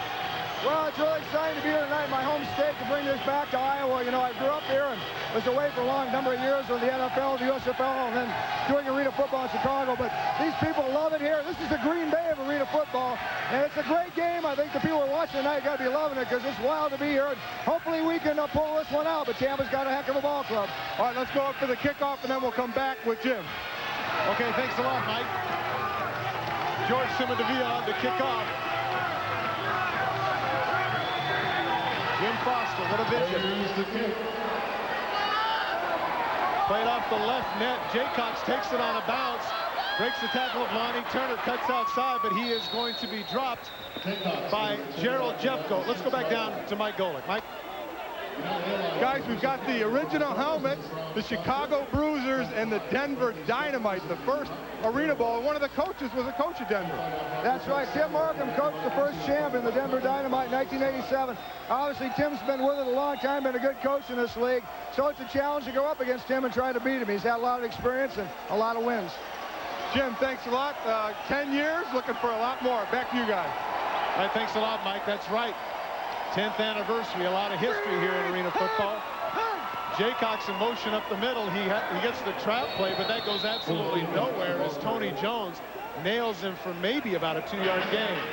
It was a surprise there to see Willis Jaycox running the trap. Usually you're going to see Ron Moran or Andy Chilcote, but here electing to go with Willis Jaycox, and see 8 possessions, 4 touchdowns, and 3 big turnovers for the Iowa Barnstormers. And really, the 3 turnovers is what's kept Tampa Bay in this game. Well, you and I have done this before. We're trying to judge body English. As you take a look at Iowa, they're dragging a little bit. Warner needs a big play. Drills the ball underneath, and the catch is made by Harold Jasper out at about the 12-yard line, but that's going to set up another big 3rd down. Just when you and I, all season long, we try and read the body motions, and whenever we think, oh, this team looks down, that team seems to catch fire. See if Iowa can hold to that form, because they are right now faced in a pretty interesting situation at 3rd down, deep in their own territory. On two. Once again, with the 5:54, it would appear that they're going to try to get the hook pattern to either Cooper or Jaycox. Cooper in high motion left. Throws the ball out, and Cooper makes the catch. He's hammered out of bounds about the 18-yard line, but that's going to be enough for the first down. Interesting gloves. Yeah, a little different. He's only got one on the left hand. I mean, this is a situation where we had said that Iowa, they're going to go to right about where the sticks are and make the turn either to the inside or to the outside, just enough to pick up the first down. And that time, number 27, Tracy Sanders, who was on coverage, did cheat up a little bit. And you could see as soon as Cooper made the catch, it was bang, bang, and Cooper was able to hold on to the ball. There's going to be a big play out of that sooner or later. Cooper in motion right. Warner, the ball is tipped, but Cooper is able to make the catch. Tracy Sanders, I thought, was going to be able to break that pass up because it was tipped at the line of scrimmage, but Cooper had enough of a cushion that enabled him to come back and make the catch. Well, coming into these first two playoff games, he had only caught 2 passes in both games, 2 combined. Well, tonight he's really having a night. Coming across the middle, Sanders giving him plenty of room because of the speed of Lamont Cooper. Cooper showing the ability to really concentrate and make some good clutch catches tonight. First and 10 at the 12-yard line. Jasper with the high motion right. Warner with the quarterback drop, and absolutely unfooled was Terry Buford. Numbers by Terry Buford, 57. Buford there just beat his man very right at the line of scrimmage. You're going to see him get right around Houghton. Once he does that, again, Warner, who is a quarterback that can move around, has nowhere to go. But Buford has had his work cut out for him tonight, going up against a big man in number 53, Steve Houghton. And Iowa has had its work cut out for them inside what I guess you would call the red zone here in arena football. They really have struggled trying to get the ball in the end zone. Now 2nd and 12. Warner play by Harris. Man for man with Jaycox. It appeared that Jaycox had him beat by a step, but the 6'2" frame enabled him to lay out and bat that one down. You know, last night we're at the banquet for the arena of football for all the awards, and I happen to be sitting right next to Barry Wagner. Watch this ball. Again, it's been working all night. This time Harris on it. Happened to be sitting right next to Barry Wagner, who has been the man for this league for a number of years, and he said that Johnny Harris is the premier defensive back in this league. He said that Harris has the size to match up with some of the big wide receivers, and also he has such great quickness. He said number 3 is the best defensive back by far. Jaycox in motion, 3rd down. Warner trying to buy some time, and he's not going to be able to do it. Great pursuit on the part of Tony Jones, who was relentless in trying to get to Warner, and that is going to force a field goal by the Barnstormers. Here is a classic case of they're going to bring the blitz of Tony Jones, but look at the coverage downfield. There's nobody for him to throw the football to. That is outstanding coverage by Tampa Bay, and Tony Jones finally, good protection there, finally able to get there to Kurt Warner and bring him down. 32-yard field goal attempt by Mike Black. You can see he missed earlier, 31 yards. Snap is high, but Lopez gets it down, and the kick by Black is good.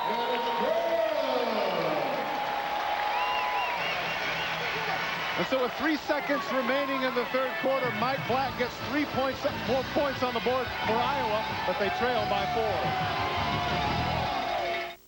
High technology, high demand, and a career that takes off to new heights.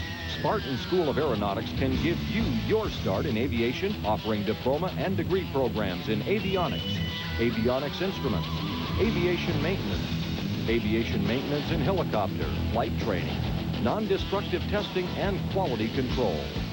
For more information, call Spartan at 1-800-544-1000. Call now.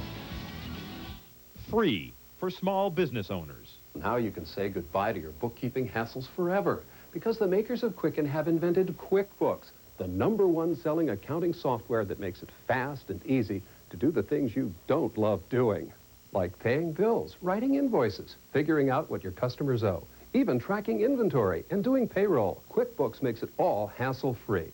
Call now to get a trial version absolutely free through this special limited-time TV offer. Welcome back to Des Moines in the Veteran Memorial Auditorium, where the Tampa Bay Storm, the defending champions in arena football, are battling the Iowa Barnstormers. Due to time constraints, we move ahead to further action in this game. Well, they're not all Iowa fans here in Des Moines. You can see some very rabid Tampa Bay people have made the trip here to the state capital of Iowa to root on their team that has won 3 of the last 5 Arena Bowls. It's about 20 of them up there. George LaFrance in motion left as Tampa has its best field position of the night. Gruden gets the ball out to Stevie Thomas, and he is ridden out of bounds by Harding after a gain of about 7. See, I don't blame Stevie Thomas for that. And Tim Markham touched on that going in. And I understand it, as I made the point earlier, that these players need to just focus on the game and block out the interference of the fans. But if right there he gets pushed out of bounds, this is a really tight, confined area. He gets pushed out of bounds, and a fan hits him on the shoulder pad, and whether it hurts you or not is not the point. The fans don't need to be hitting the opponents, the players. 2nd and 2, LaFrance in motion left. Pitch out, McKinnon is on the sweep. And he is tripped up by Andy Chilcott as he gets just across the 15-yard line. He's going to be just a little bit short of the first down. The 2nd run of the night for the Tampa Bay Storm. Say Steve Bates, who they just picked up this week, number 92 for Iowa, has had a good night, and considering he has just been able to come in and learn this system in 1 week. John Gregory's very familiar with Steve. He's a player that played in the CFL. They were able to pick him up. They've been trying to get him all season long, and just able this week to land him. And he is, again, considering he's not familiar with this type of football, has made some nice plays. Shows how much fun this league can be when you've got a guy who basically comes in and plays in your championship game. Somehow I can't envision the idea that, hey, let's pick up Kirk Herbstreit for our Super Bowl game. Right. You know, in the middle of that 2-week thing. Let's bring in Herbstreit. He'll back up and hold for a kick. Well, I mean, this is a player that, I mean, athletically, he's very, very gifted. He's able to, on that last play, just get to the outside, keep the ball inside of him, and allow the linebackers to come and fill the hole. And that's really his job as a defensive end, and no matter what league of football you're playing, that's your job. Rip, Stevie, 42 ISO on 2. Ready? 42 ISO is the call. Tampa Bay 1 for 3, as you can see, on 3rd down. Thomas is going to get the handoff, and it looked for a minute as if Gary Howe had made enough penetration to trip him up. And he follows behind his right tackle, and Thomas is able to get the first down at the 13-yard line. Gary Howe may not look like one of the quickest players on the interior line, but he really is. They say his first step is really something that to take a look at because of his great size, and he almost got to Jay Gruden because of the motion by Thomas. It took a little bit longer to get him the ball. Give Cedric McKinnon credit for hanging with that block on Leonard Conley that enabled Stevie Thomas to get the first down. 13-yard line, George LaFrance in motion left. Bates gets off a little bit quick, and he is going to tackle Gruden. Flags are down.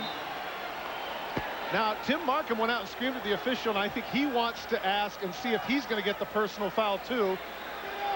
See if turnabout is fair play.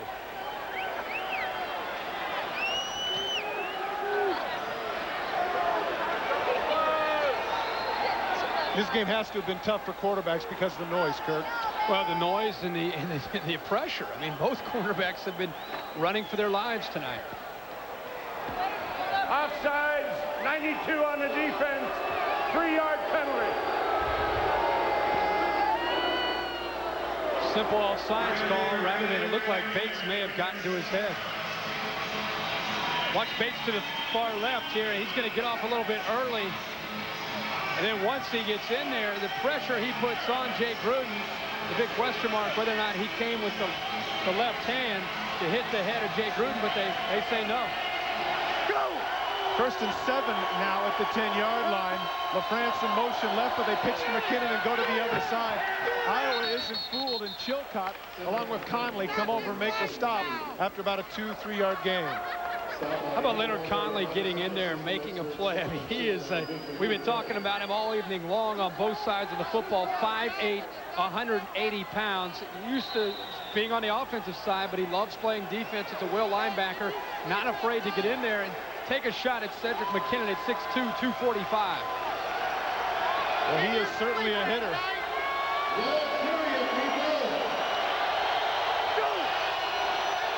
2nd and 4 at the 7. Gruden with the three-step drop, throws it deep to Stevie Thomas, who makes the catch for the touchdown. And Carlos James is livid, but quite frankly, he's got to be mad at himself.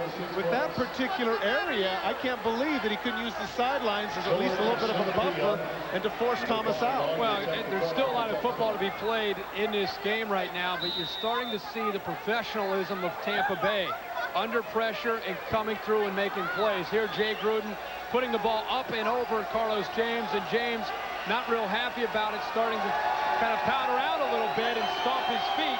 He's got to make the play defensively and bat that ball away.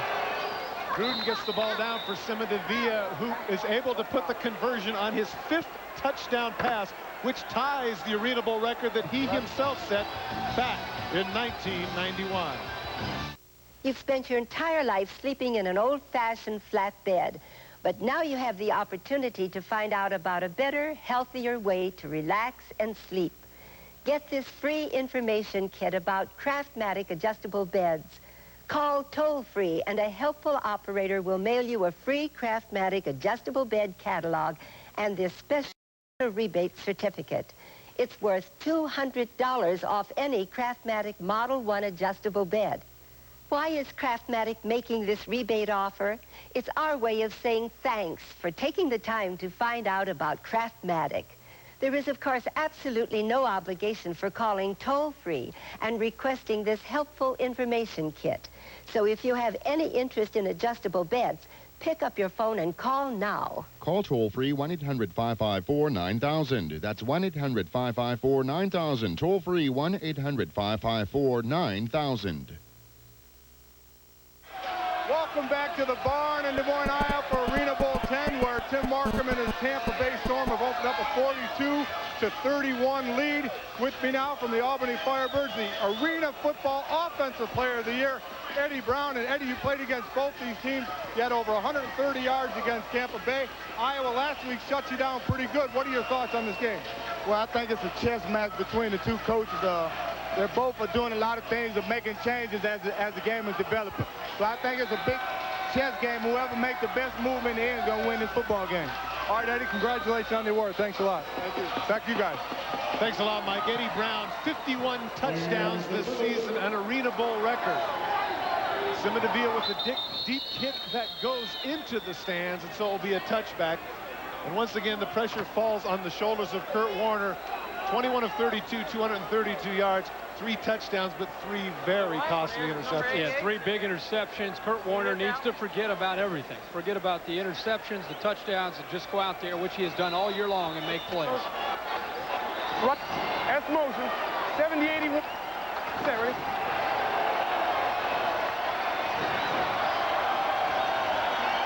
First and 10 at the 5-yard line. Conley in motion. He gets the ball out to Spencer. Sanders greets him, and once again he fumbles, but this time he's able to come up with it. I have to ask you, Kirk, that's the 3rd fumble that he has had today. Is this nerves this late in the game? I don't think it's nerves for Spencer. He's had injuries all season long. Last week he had some ribs that were really bothering him. He was able to finish the game, and it was really questionable whether or not he should have finished the game, but he did come up with some clutch catches and great plays on defense here. Just trying to make some things happen. I don't think he's nervous, but he's very fortunate there to get that football back. 2nd and 4 with Conley in motion. Warner buys some time, gets the ball to him across the field. He makes the catch. Johnny Harris drops him at the 15-yard line. Warner's the one that made that play. A lot of pressure coming from Rowland, able to buy some time and get him the ball. That's a mismatch. Leonard Conley, if you get time here with Leonard Conley going up against Johnny Harris, you should hit that 9 times out of 10. We mentioned the ability of Harris, but he's a big guy. To be able to get in there and try and cover Leonard Conley is a tough. Look how much room he has there. And it's just a matter of the quarterback, Kurt Warner, finding enough time, collecting his feet, and getting the ball out to Leonard Conley. Harris is lucky he made that hit. But Conley walks into the end zone for a score. Less than 10 minutes remaining in the game. Jaycox in motion left on 1st and 10 at the 15. They throw the ball underneath to Conley, who with his great speed gets inside the 5 down to about the 4-yard line. You got to love Leonard Conley's attitude. Just watch the way he plays this game. It makes you want to go out there and do it. I mean, he plays on both sides. Here, taking a the quick hitter again. Look at him lower the shoulder on Perkins. He's taking on Harris and Stevie Thomas, and he's quick to get up and get back into the huddle. You got to cheer for a guy like Leonard Conley. Love to see it. That was the 10th catch for Leonard Conley in this game, and coming in, if you'd have told me that, I'd have told you were nuts. Rolling left is Warner trying to buy time. He throws it up, and lucky for him, it gets tipped into the stands. The kind of backhanded toss can be very dangerous, but I got to tell you, I'm surprised at that at all at the 4-yard line, as well as the fullbacks are running. Why not get them the ball? Yeah, this is somewhere where, Tom, we have documented that Iowa has struggled, and it's what Tampa Bay wants. We mentioned the cushions by the secondary. They get him inside the 5. They get him inside the 10-yard line. It is exactly what Tampa Bay wants to do. Make them earn it in here.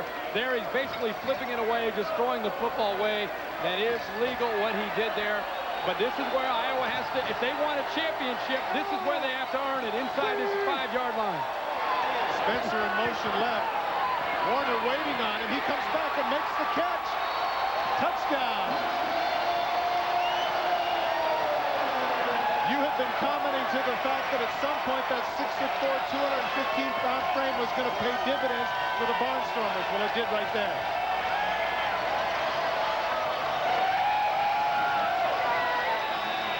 Here's simple case of getting the football to Chris Spencer. Top of your screen, look at him chuck Tracy Sanders. Now Sanders doesn't know the ball's in the air. By the time he realizes, tries to get his left arm in there, it's already in there, caught by Spencer as he spikes it as he falls down.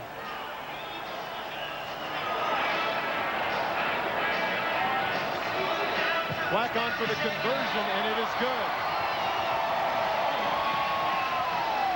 And so with 7:44 remaining in the game, the Iowa Barnstormers have given their crowd a chance to cheer. Down by 4 once again. Television stations need you. Medical companies need you. Computer companies need you. If you know electronics, top companies need you today. To develop the electronic skills employers are looking for, call ITT Technical Institute at 1-800-554-9000 for an informative brochure. That's 1-800-554-9000. But call now, because aeronautics companies need you. Automobile companies need you. Robotics companies need you. The Wall Street Journal keeps you on the cutting edge with news and insights that can affect you personally and professionally. Subscribe now and have the Journal delivered to your home or office. And with your paid subscription, you'll also receive our free personal finance software to help you make smart decisions. Get 10 weeks of the Journal and the software for only $3.80 a week. Call now, 800-443-7400. That's 800-443-7400 for the Wall Street Journal. Welcome back to Des Moines along with the Village people. I am Todd Christensen along with Kirk Herbstreit. The crowd is rocking, trying to spur their team on to victory. But a lot of credit has to go to this Tampa Bay Storm. They have weathered the storm, so to speak, with regards to the fans in a hostile arena. At this point they have. LaFrance trying to see if he can just turn one loose. He's come very close on the one where Mike Black made a nice stop in preventing him from the score, but LaFrance really prides himself on being a dangerous return man. Remember last year against the Orlando Predators in Arena Bowl 9, it was LaFrance's kickoff return against those Predators that iced the game. Here comes Black's kick. It's deep and down the middle. It bounces in. LaFrance is going to take a shot at it, but Conley, who has been all over the field all night long, says absolutely not. The best, a flag is down.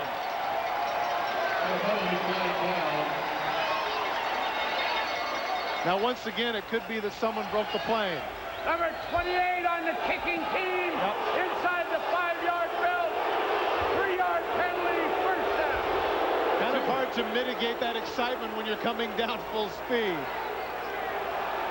The best pregame show on television brings you right up to kickoff with 90 minutes of interviews, analysis, everything involved in the NFL. You know the names: Barman, Theismann, Mortensen, Tom Jackson, Sterling Sharp. All the pregame excitement coming this September 1st, 11:30 a.m. Eastern Time.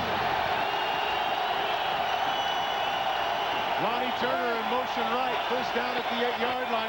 Gruden gets him the ball on the short hook route, and the speedster is able to get forward as a result of a block by Stevie Thomas on Carlos James, out of bounds, just short of midfield. Boy, does he have fresh legs. I mean, he comes into the game, and you can just tell he's about to explode. They try to play that George LaFrance and Stevie Thomas have made very, very familiar here at Tampa Bay, getting it to LaFrance, but here they get it to Turner, picking up a great block by Stevie Thomas, getting to the outside. As we mentioned earlier, ties an Arena Bowl record that he had already set some 5 years ago. First and 10 at the 24-yard line. LaFrance in motion left. Pitch out to Jones.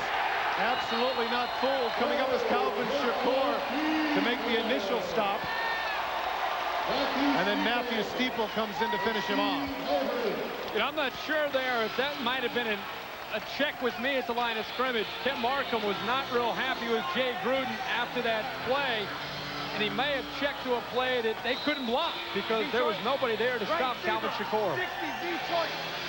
Okay, 60. Second and 11 now, just outside the 23-yard line. Stevie Thomas in motion at the top of your screen. Gruden with a lot of time to throw, gets the ball to Thomas and just overthrows it. One thing that's a big deal right now, Kirk, is the pass rush that was so prominent in the second quarter for Iowa seems to have disappeared. They cannot afford the luxury of Gruden all that time to throw. Tampa Bay is controlling the line of scrimmage at this point. I'll tell you what's interesting about Tim Markham and his style.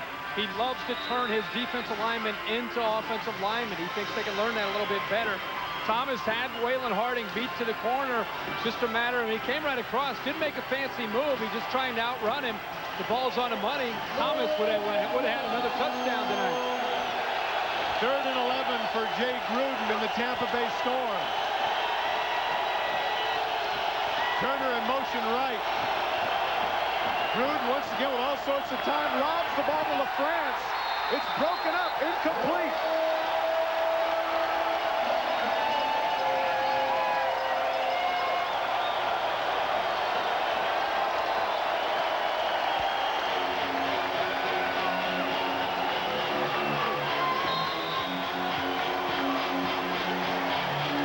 It appeared the crowd might have got a piece of it. Well, LaFrance was arguing after. He's just kind of running away from Shakur, waiting for it to make the catch. Look at the fans. Touched the football right there. The ball was touched, enabling Iowa to come away with the defend, but really, they got a good beat. Tampa Bay had an argument there. Fan interference. 42-yard attempt by Simon DeVilla. Plenty of leg, but it's going to be wide right. And Jaycox makes the catch. Good blocking. He gets out across the 10-yard line where he's about to the 10-yard line, rather, where he's tackled by Tony Jones. Are these fans coming alive?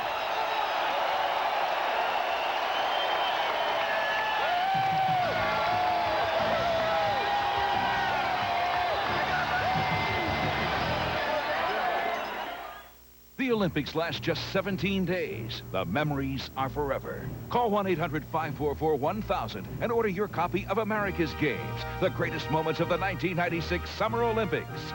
Hosted by Bob Costas, America's Games is a must-have video treasure. It's all here. The breathtaking pageantry of the opening ceremonies, the heart-stopping drama of the competition, the triumphant celebration of the medal stand. Just $19.95 plus $4.50 shipping and handling. America's Games, because the memories are forever. Free for small business owners. Now you can say goodbye to your bookkeeping hassles forever, because the makers of Quicken have invented QuickBooks, the #1 selling accounting software that makes it fast and easy to do the things you don't love doing, like paying bills, writing invoices, figuring out what your customers owe, even tracking inventory and doing payroll. QuickBooks makes it all hassle-free. Call now to get a trial version absolutely free through this special limited-time TV offer. Welcome back to the barn. The Barnstormers are on a move, and they're using that home field advantage you saw on that last play by Tampa Bay. The pass went toward the sideline, and the fans were reaching to try and catch the ball, and the Tampa Bay Storm player can't get a chance at it. So a whole new meaning to the word home field advantage here in the barn. Back up to you guys. Well, of course, everybody that's watched baseball over the years has seen people try and rob home runs, but that's a different one where he's actually on the field of play. First and 10 for Warner, who gets the ball across the field. The catch is made by Harold Jasper across midfield for the first down.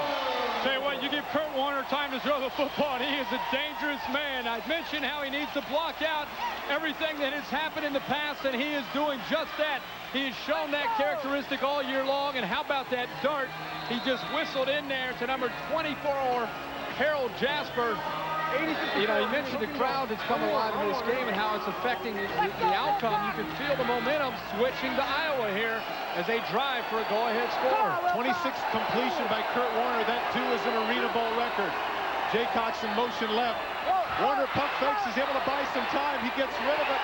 Cooper able to come back to the ball. He cuts across the grain. He's going to get in, it appears. No. No. Tracy Perkins hustles over and is able to knock him out of bounds at about the 1-yard line. But once again, the credit goes to Kurt Warner for buying the necessary time. The pressure they put on Kurt Warner, this crowd. The pressure is tremendous, but again, if you don't keep contained on this guy, he's going to hurt you. There's nobody out to the outside. They don't contain him. Number 64 is doing everything he can to stop him, Gerald Jeffcoat, but he gets the ball once he gets to Cooper. How about Cooper's will? He does not want to just give in and just run out of bounds. He cuts clear across the field, picks up a block, and it really comes close to picking up a score. Now they got to finish it off. Look for the big fullback up the middle. There's Moran. Does he get in? He fumbles. And evidently they're going to call it. They're going to call the fumble. It appears that the side judge came over and said they're going to have to mark it down at the 3-yard line. And John Gregory is absolutely beside himself. I don't know about that. And we may have the vantage point of looking at a replay or watching it from up here. But that is a questionable call here for Tampa. It's a great call. Pushes Iowa back all the way to the 3-yard line. Watches Ron Moran comes into the line of scrimmage. Here he still appears to be up, but his forward progress appears to be down. If that is a loose ball, Iowa is very, very fortunate that the quarterback came up with it. Jaycox in motion right. He has the slant route to Jasper, but he threw it a little bit too hard. And now a lot of pressure is falling on the shoulders of Iowa. Certainly they're in 4-down territory with the clock running. 1:19. Goal line here, don't you? Be interesting to hear what Kurt Warner has to tell the troops. 80 goal line, on set, ready? You're going to have to try and throw it in here. You get to the 1-minute mark here. This will give him a chance to come over the sidelines if he doesn't get it off before the 1-minute mark. So now he goes over and he and Coach John Gregory can discuss it. Iowa has 3 timeouts left. Tampa has 3 timeouts left.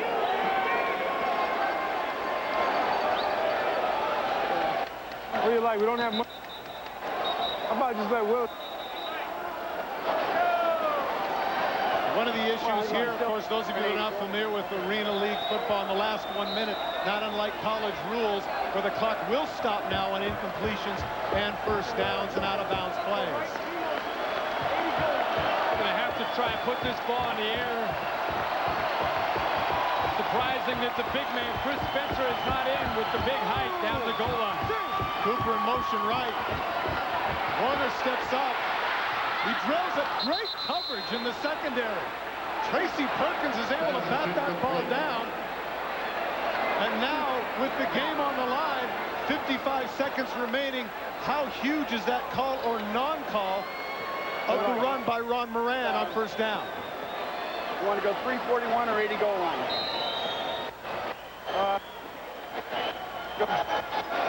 He gave him his choice of 2. Timeout. We're going to call a timeout here. They want to make a decision between their 80 goal line and 341. Hey, Willis! And so as Kurt Warner and Coach John Gregory talk it over, we're going to take a break. Biggest play of the game coming up. Hello, Austin. From now until Labor Day, in honor of all honest, hardworking Americans everywhere, Texas Discount Furniture will be offering up to 70% off of manufacturer's suggested retail prices on name brand furniture like Benchcraft, Ashley, and Webb, and our complete line of custom-made bedding made by Springwall, Morning Glory, and Golden at 50% off. So why pay higher prices anywhere else when you can save? Because at Texas Discount Furniture, we won't be undersold. We want to save you money! 2 locations, 2009 East 7th, 7121 North Lamar.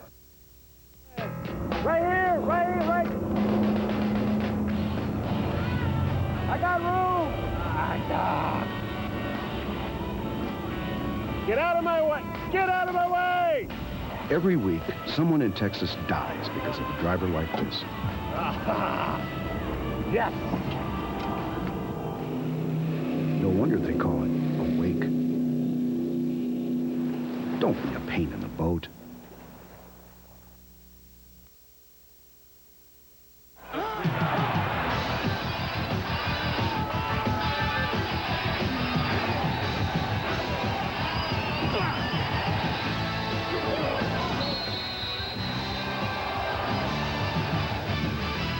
Tonight's presentation of Arena Bowl 10 on ESPN has been brought to you by Micotin. To stop the itch and cool the burn of athlete's foot, use Micotin. Welcome back for the play of the game in Arena Bowl number 10. The play is an 80 over. Look for the two wide receivers on either side of the line to cross and pick and go for the win. Up to you guys.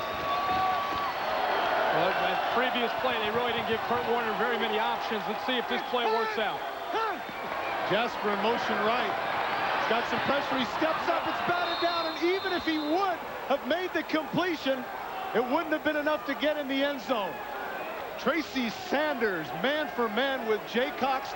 A little pressure right in the face of Kurt Warner. And who would have thought that on the 1-yard line, first and goal, that they couldn't get it in? Yeah, they're going to look back at that. You could see the pressure applied there, and it looked like Sylvester Bembury got in there, number 78, and it got to the arm of Kurt Warner as he came through on the release. Really affected the ball as it headed to the wide receivers.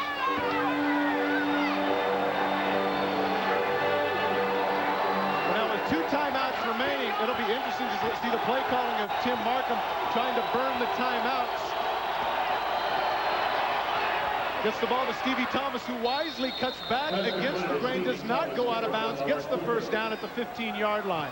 Boy, does that show a lot of confidence in Jay Gruden. Not only the confidence in Jay Gruden, but I love Stevie Thomas's decision to fake to the outside and have enough presence of mind to cut back into the inside.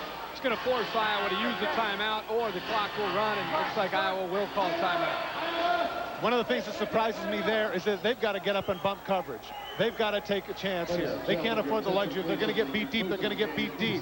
45 seconds remaining in Arena Bowl 10.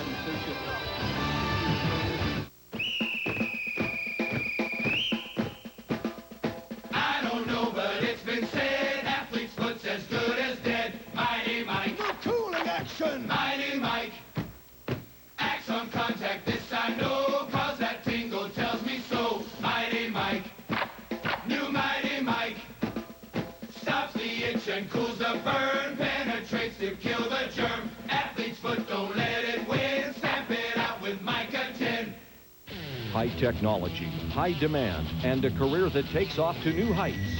Spartan School of Aeronautics can give you your start in aviation, offering diploma and degree programs in avionics, avionics instruments, aviation maintenance in helicopter, flight training, non-destructive testing, and quality control. For more information, call Spartan at 1-800-544-1000. Call now. It's business as usual. The meeting's tomorrow, and time means everything. That's why this business traveler chooses to fly Northwest Airlines. If I don't get to the starting line on time, I don't get to the finish line. Some people just know how to fly. Stay with us after the game with Sportscenter with Keith Olbermann and Dan Patrick. They'll keep you up to date on the National League Central pennant race. The Mets managerial change. Dallas Green is out. Bobby Valentine is in. And U.S. Open highlights. All coming up on Sportscenter. That is correct.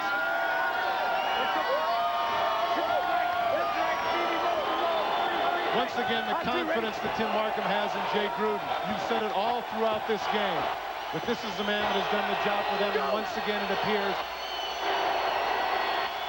that he has done what he's had to do. A handoff to McKinnon. He gets the necessary yardage. Those of you that are not familiar, you have to get yardage, or else if you don't, the clock will stop. Now the clock does stop. Iowa forced to burn its last time out.